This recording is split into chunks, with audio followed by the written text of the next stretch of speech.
Di bulan yang mulia ini kita diajarkan untuk kada melakukan perbuatan tercela, nang kaya dusta, wan banyak mencela atau menghina orang lain. Puasa mengajarkan akhlak nang mulia. Jangan sampai puasa jadi sia-sia. Demikian dipadakan Ustadz Alwi Sahlan di jeda tarawih malam ketiga di Masjid Muhammadiyah Muara Kelayan, Banjarmasin Selatan. Mari kita umpati habar nang satu ini.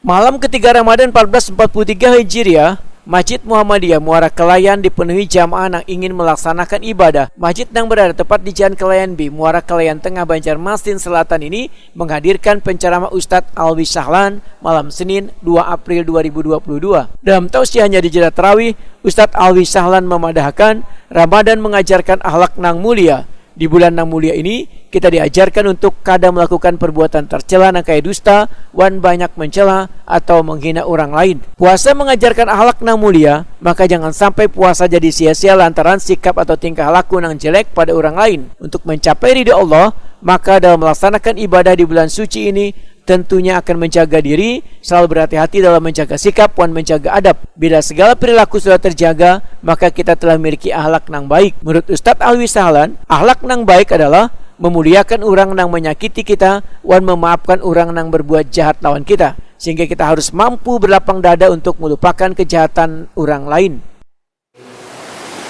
Kalau yang banyak mungkin bulan Ramadan, ya. Tapi kalau yang selanjutnya ini ibadah batin ini dilaksanakan, diusahakan, dilatih setiap saat. Beda dengan ibadah yang infak tadi, ya. Di mana saja kita berada, yaitu Allah berfirman lanjutannya, wal qazimina al-ghaiza wal afina 'anil nas wallahu yuhibbul muhsinin.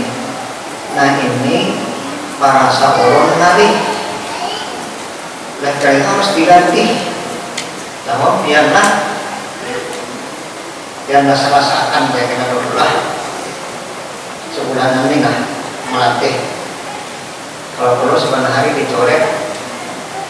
Ada awal pada melaksanakannya ini, yaitu ini ibadah batin tadi, ya. Karena Rasul bersabda, at-taqwa hahuna, takwa itu adalah di sini, pengendalian emosi. Ustadz Alwi Sahlan menyatakan, banyak manusia yang berhasil menjalani ujian kesulitan dengan baik. Ketika seseorang menerima takdir yang menimpanya, maka menerima ketentuan Allah dengan ikhlas dan rela, serta menganggapnya sebagai sesuatu kebaikan atau cobaan yang perlu dihadapi. Karena semakin tinggi imannya, maka semakin tinggi pula keyakinannya pada Allah Subhanahu wa Ta'ala.